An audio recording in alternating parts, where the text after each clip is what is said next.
It's time now for Top Story, joined in the studio by our International Affairs editor, Douglas Herbert. Good morning. Morning. So we've seen a lot of grief and wailing in North Korea, all of those very impressive images. How real is that? Yeah, I mean, this is the natural question. We're all sitting here, and it's really easy to be cynical about this. From an outsider's perspective, you could say, oh, come on, this can't be real. It's all staged. These people are acting. Please, they're too scared not to cry. The reality is North Korea lives in a parallel universe. The population there lives in a parallel universe. It's really a bubble that's distinct from anywhere else, in the world. So when we are watching these images, we really almost have to change our entire mindset and put ourselves in the mindset of a North Korean citizen who has lived their entire lives with one reality, and that is the reality of either a dear leader or the great leader. North Korea has only had two leaders in its entire history. Kim Jong-un is going to be the third leader. It's been a dynasty there. It's the only leader they've ever known. They have very little information about the outside world. This is the person who they've been told is essentially God on earth, has nurtured them from a very early childhood. They've been inculcated on everything he says, his wisdom, his proverbs in their schools, their songs, their chants, their verses. Everything they know is this leader. So in a weird way, you can almost argue that there is a real sense of emotional right now release. He is gone.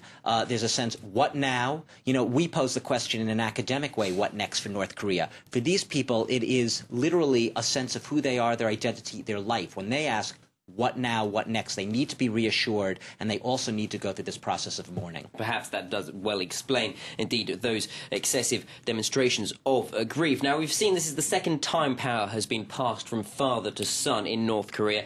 Dynastic succession, then. How stable is the power there? The easy answer to that is, I don't know. And no one knows. We're all guessing here. And anyone who says they're not guessing is lying. But the reality is that the father, Kim Jong-il, he had a lot more time to sort of prepare this dynastic succession.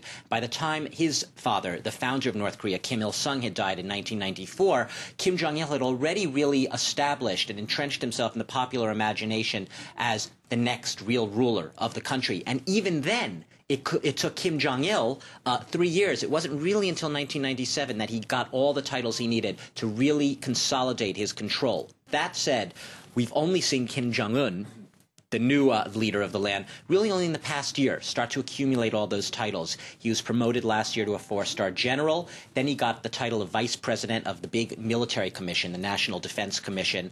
In the past few weeks, has really been stepping on the accelerator here with the titles. He's been piling up the accolades. He's now we've been hearing him called great successor, the supreme leader, the sagacious leader, and if you want to add a few actual concrete titles to that, Luke, he is now the head of the Central Committee of the ruling Workers' Party. That is the law of the land. And he is also, just to add another big title, Supreme Commander of North Korea's armed forces. And that ain't saying nothing because that's a 1.2 million strong armed forces, 4th largest in the world. You mentioned there he's got those titles as basically as long as his arms. If we broaden this out a bit, South Korea hasn't sent any official delegations to send their condolences. Of course, a very tense situation between the two countries in many years, in recent years. Has it paid its respects in some way? They did pay respects, but you're absolutely right. It was not an official delegation, and there's been actually a lot of denunciations, outcry from certain circles in the North saying that South Koreans haven't shown their respects enough, haven't paid enough condolences. They should have sent a more official-level delegation. That said, like I said, it's been a private delegation, and there were 2 widows who were sent, but very prominent widows. One was the widow of the late President Kim Dae-jung, and he was known for actually his so-called sunshine policy. He is the South Korean president who opened up a policy of reconciliation, rapprochement with the North. The other was the widow of the head of the Hyundai company. They both crossed the border. They were there for, I believe, less than 24 hours. They returned yesterday, to South Korea. It was a lightning-quick visit, but during it, we did see them with, we saw Kim Dae-jung's widow with the Kim Jong-un. He was clasping her hands. They seemed to talk very briefly, but that was the extent of the South Korean condolences. Very tense right now between the two countries, and the thing is, there were obviously those provocations last year, what are being seen as provocations from the north. There was the attack on a South Korean ship which sank, and there were dozens of deaths in that.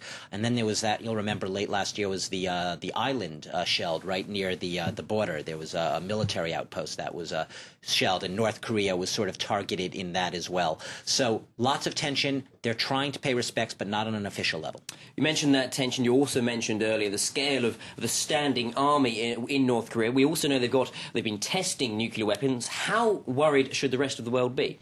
Worried. I mean, no, you're asking me the question because what's interesting is, we constantly talk about Iran and its possible nuclear capability and the reports that come out about that country. Here we have a much smaller country, but a country which blatantly waves its nuclear arms at us. It's not trying to hide them. It has tested, like you said, nuclear arms twice, once in 2006, again 2 years ago in 2009. These nuclear tests have obviously worried the world. We have what's called six-nation talks to try to negotiate some resolution to their nuclear crisis. Kim Jong-il, the now deceased father, he was very good and savvy at using the nuclear issue to try to get not necessarily sympathy for his country, but attention for his country, and notably in the name of food aid for his country, because we've talked about the starvation there, we've talked about its need for food aid, and he was very skillful in doing that. It will be interesting to see how Kim Jong-un wields the nuclear issue, whether or not he tries to press down on the threat button, or whether he makes an effort to restart the six-nation talks.